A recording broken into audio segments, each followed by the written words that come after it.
Assalamualaikum warahmatullahi wabarakatuh. Halo teman-teman, perkenalkan, kami dari kelompok C mata kuliah Biomedik 3 kelas A akan membahas sedikit materi mengenai salah satu bentuk sediaan farmasi, yaitu vaksin.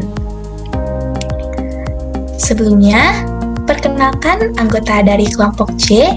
Yang pertama, Raihan Dimas Tiar dengan NIM I1A020026. Yang kedua, Akilah Az-Zahra NIM I1A020037. Yang ketiga, Wayan Adis Sudaryasa dengan NIM I1A020052. Yang keempat, Lisa Aulia Salsabila dengan NIM I1A020062. Dan yang kelima, Adelina Najla dengan NIM I1A020104. Materi yang akan kita bahas terkait dengan bentuk sediaan farmasi vaksin. Yang pertama, mengenai pengertian vaksin. Yang kedua, jenis-jenis dan contoh vaksin. Yang ketiga, manfaat vaksin. Yang keempat, proses pembuatan vaksin. Yang kelima, pemberian vaksin. Dan yang keenam, mengenai efek samping vaksin. Langsung saja kepada materi yang pertama, dipersilahkan. Yang pertama, pengertian vaksin. Teman-teman tahu nggak sih apa itu pengertian vaksin? Jadi, menurut Permenkes nomor 42 tahun 2013, vaksin adalah antigen berupa mikroorganisme yang sudah mati, masih hidup tapi dimakan, masih utuh atau bagiannya yang telah diolah, berupa toksin mikroorganisme yang telah diolah menjadi toksoid, protein rekombinan yang bila diberikan kepada seseorang akan menimbulkan kekebalan spesifik secara tertentu terhadap penyakit tertentu. Materi yang kedua yaitu jenis-jenis dan contoh vaksin. Jenis-jenis dan contoh vaksin yang pertama adalah vaksin hidup yang dilemahkan atau live attenuated.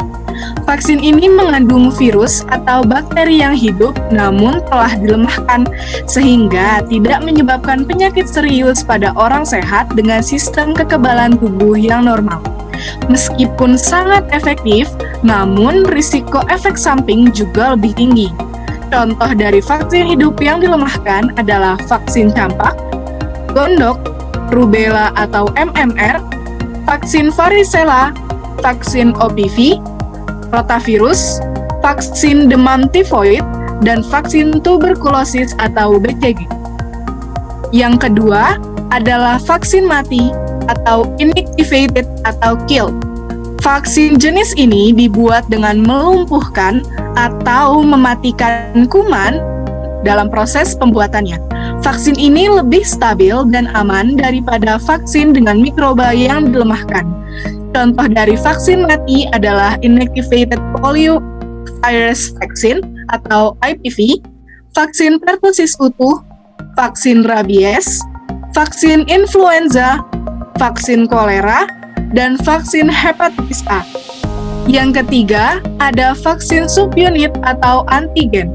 Vaksin subunit hanya menggunakan potongan dari tubuh bakteri yang dapat merangsang pembentukan kekebalan yang paling baik.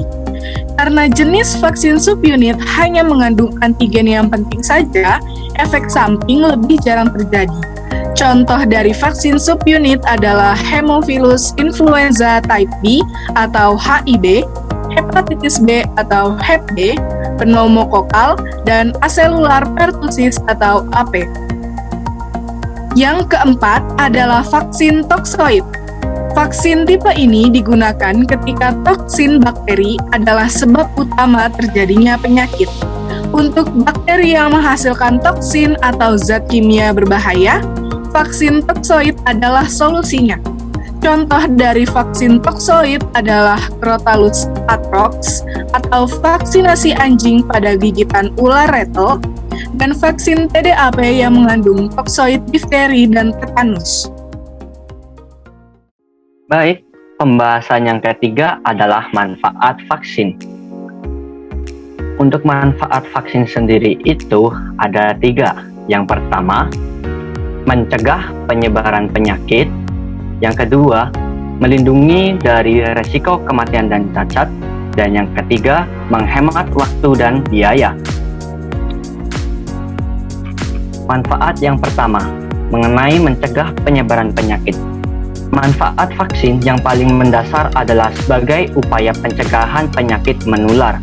Hal ini karena vaksin dapat memberikan pertahanan dan perlindungan dari berbagai penyakit infeksi yang berbahaya. Contohnya, kasus kematian pada bayi dan anak-anak akibat wabah penyakit campak dan pertusis yang dahulu pernah menggemparkan dunia. Hal ini terjadi karena pada saat itu belum ditemukannya vaksin untuk kedua jenis penyakit tersebut. Kemudian, manfaat yang kedua, melindungi dari resiko kematian dan cacat. Pemberian vaksin terbukti dapat menurunkan resiko seseorang terkena berbagai jenis penyakit yang dapat mengakibatkan kematian maupun kecacatan. Misalnya, pemberian vaksin cacar pada anak-anak dapat membantu mencegah mereka terjangkit cacar di kemudian hari. Untuk manfaat yang ketiga, yaitu menghemat waktu dan biaya. Pemberian vaksin merupakan salah satu investasi kesehatan yang paling murah, karena terbukti dapat mencegah dan mengurangi angka kesakitan, kecacatan, dan kematian akibat suatu penyakit.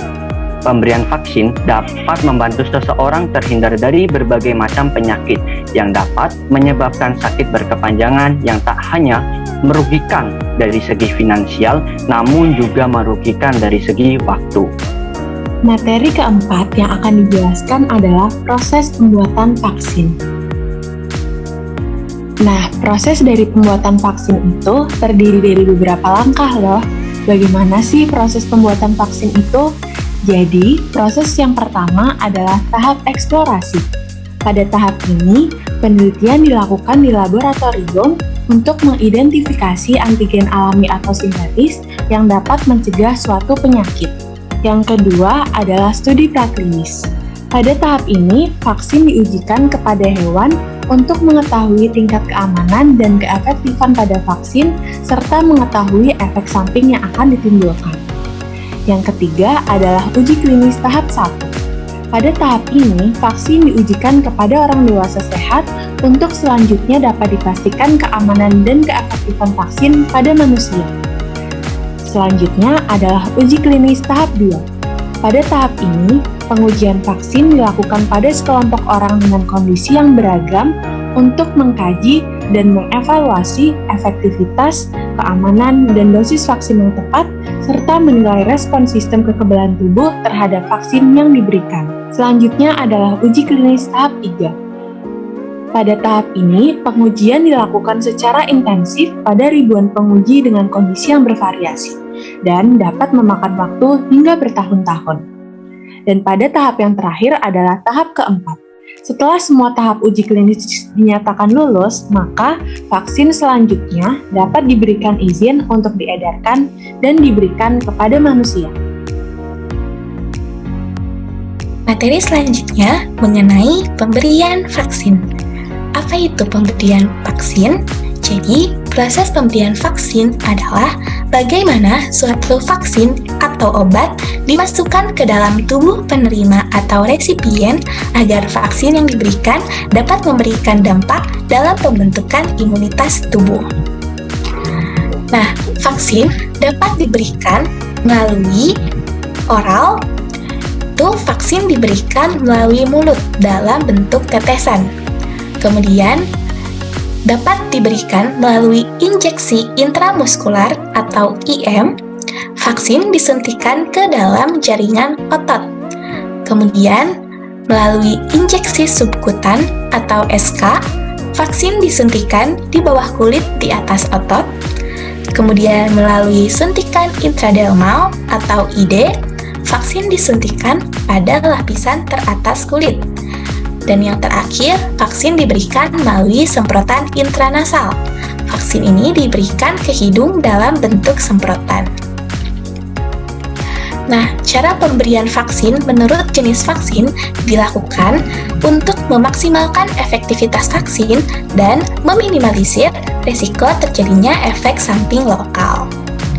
Nah, pada gambar digambarkan bagaimana cara penyuntikan vaksin ke dalam tubuh. Nah, yang pertama, vaksin oral yang dilakukan melalui mulut berupa bentuk tetesan. Vaksinnya ada vaksin OPV dan ada vaksin rotavirus. Kemudian melalui intramuskuler atau IM, ini dimasukkan ke bagian yang paling dalam, dikarenakan letak otot ini berada di bagian yang lumayan dalam. Untuk vaksinnya ada vaksin DTWP, DTAP, DT, TD, TT, kemudian hepatitis B, kemudian IPV, kemudian HIV, dan PCV 7. Kemudian melalui subkutan yang disuntikkan ke dalam lapisan subkutan di antara lapisan otot dan kulit. Vaksinnya ada campak dan demam kuning. Kemudian melalui intradermal atau ID yang disuntikan di lapisan terluar kulit, yaitu vaksin BCG. Dan yang terakhir ada semprotan intranasal yang disemprotkan ke dalam hidung, itu ada vaksin flu. Materi yang keenam adalah efek samping vaksin.